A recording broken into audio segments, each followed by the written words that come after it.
Two mysterious wizards, sent to the heart of Sauron's strongest recruiting ground, vanished without a trace. Just as Middle-earth's fate hung in the balance, some say they failed, spawning strange cults. Others whisper they crippled Sauron's armies when no one was watching. The real story behind the Blue Wizards, and whether their legacy is heroism or betrayal, could change how you see every victory in the West. But what if the truth was always meant to stay hidden? Alatar and Pallando. Those are the names that surface in the rare pages where Tolkien allows a glimpse beyond the familiar West. In Valinor, they stood among the 5 chosen to cross the sea, a pair set apart by their sea-blue robes and the direction they would vanish. The elves called them the Ithrin Luin, the Blue Wizards. Unlike Gandalf, Saruman or Radagast, their story is not told in the halls of Minas Tirith or in the Red Book of the Shire. Instead, the record is silence. The only certainty after their arrival is that they turned their faces east, far beyond the reach of Western chronicles. Tolkien's published texts confirm their existence, but little else.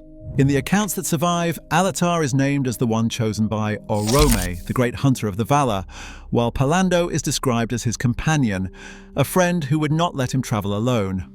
Both appear in the company of the other Istari, but soon after they depart with Saruman, passing into lands where even the wise of Gondor have no spies. The tale simply says of the others nothing is said in this tale, save that they passed into the east with Curanir, but they were clad in sea blue, and were hence called Ithrin Luin, the Blue Wizards. Their disappearance is not a gap in the records, it is the record. There are no songs, no lists of deeds, no return. The East swallows them, and the story of Middle-earth moves on. Gandalf becomes a hero, Saruman a warning, Radagast a footnote. But the Blue Wizards remain a question mark, their fates unrecorded. Tolkien's canon leaves their legacy as a blank page, a deliberate omission that invites suspicion. Did they wander forever, lost among strange peoples? Did they fade into myth? Or did something happen in the shadows that no chronicler in the West would ever learn? Only their names, Alatar and Pallando, persist, paired with the colour blue and a journey into the unknown. That vanishing act is not an accident of history. It is the start of a mystery that no one in Middle-earth, not even the elves, could solve. The Blue Wizards are present at the beginning, and then they are gone. What happened after that is the story the records refuse to tell. The Istari entered Middle-earth under a mandate defined by restraint. Their power was not a weapon, but a responsibility. Tolkien's essay makes the rule explicit. The Istari were forbidden to dominate, to rule, or to meet Sauron's force with their own. Their task was to advise, to stir resistance, and to encourage the free peoples to act for themselves. The greatest danger was impatience, the urge to impose order even for good ends. Saruman's downfall is the warning: guidance can become control, counsel can slip into tyranny. The mission's hazard was always the temptation to cross that line. For the Blue Wizards, the assignment carried a different weight. They were sent east into Rhûn, Khand and Harad because Sauron's strength could multiply there, unchecked by the west. The east and south were the population centres of Middle-earth. Gondor's chroniclers recorded the imbalance. The armies of Easterlings and Haradrim, if united, would have dwarfed the West's defences. The Blue Wizards' charge was not a diversion. Their role was to prevent Sauron from welding the East into a single force, to create fractures in his foundation where the West could not reach. The rules binding them were as much moral as strategic. Betrayal did not require open treason. In Tolkien's world, it could be as subtle as drifting from purpose, choosing authority over persuasion, or letting despair turn to withdrawal. Even well-intentioned interference could breed new cults, rival powers, or consequences echoing Sauron's own logic. The spectrum of failure ran from loss of heart to the pride of believing one knows best to outright corruption. The Blue Wizards became a test of whether it was possible to help without ruling, to fight evil without becoming its shadow.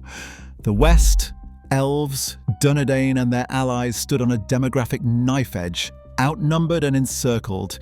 If the East and South ever marched together, no alliance in the West could withstand them. The Blue Wizard's mission was to prevent that outcome not by leading armies but by sowing resistance, doubt, and division where Sauron wanted unity. Success meant the armies that never gathered, the coalitions that never formed, the stories that never reached the West. Failure could take many shapes, often invisible. The Istari's rules, the scale of the stakes, and the ambiguity of their task set the terms for what followed, a mission balanced between salvation and betrayal, far from the eyes of history. In Tolkien's own notes, the fate of the Blue Wizard splits down the middle. Two versions impossible to reconcile, both written by the author himself. In one account, penciled in the margin of his essay on the Istari, Tolkien writes that the Blue Wizards failed. He links them to secret cults and magic traditions in the East, movements that not only survived Sauron but outlasted him, echoing down into later ages. The wording is stark: failure, cults, and a legacy that lingers in the shadows, far from the redemption or heroism found in the West.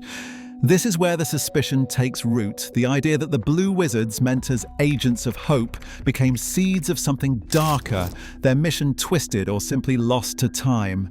But in the final years of his life, Tolkien drafts a note that overturns this story entirely. Here, the Blue Wizards are renamed Morin-Etar and Romestamo, Darkness Slayer and East Helper.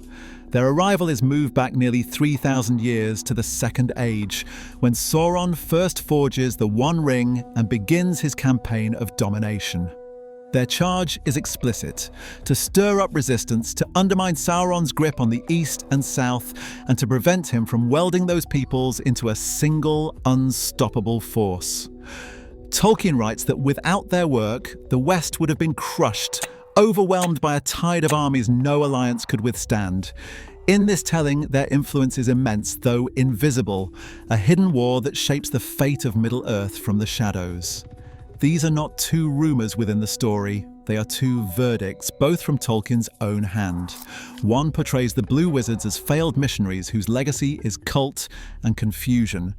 The other portrays them as silent architects of the West's survival, their deeds erased by distance and the blindness of Western chroniclers.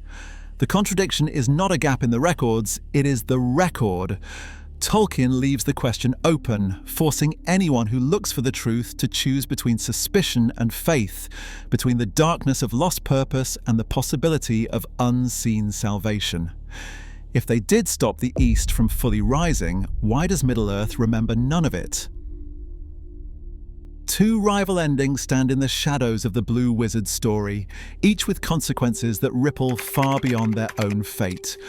On one path, the cult theory takes hold. If Alatar and Pallando lost their way, the East becomes a breeding ground for secret religions and magical orders, movements seeded by their teachings but twisted by distance and time.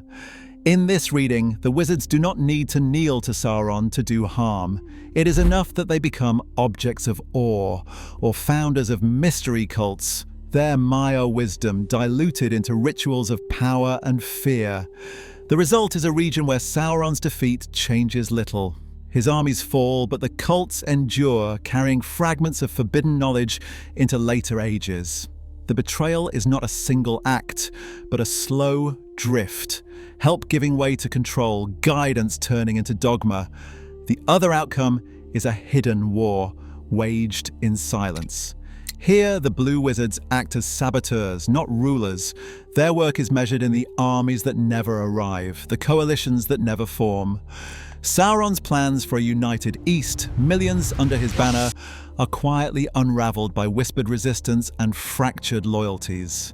If even a fraction of Rhûn and Harad potential strength was kept from his grasp, the numbers shift dramatically.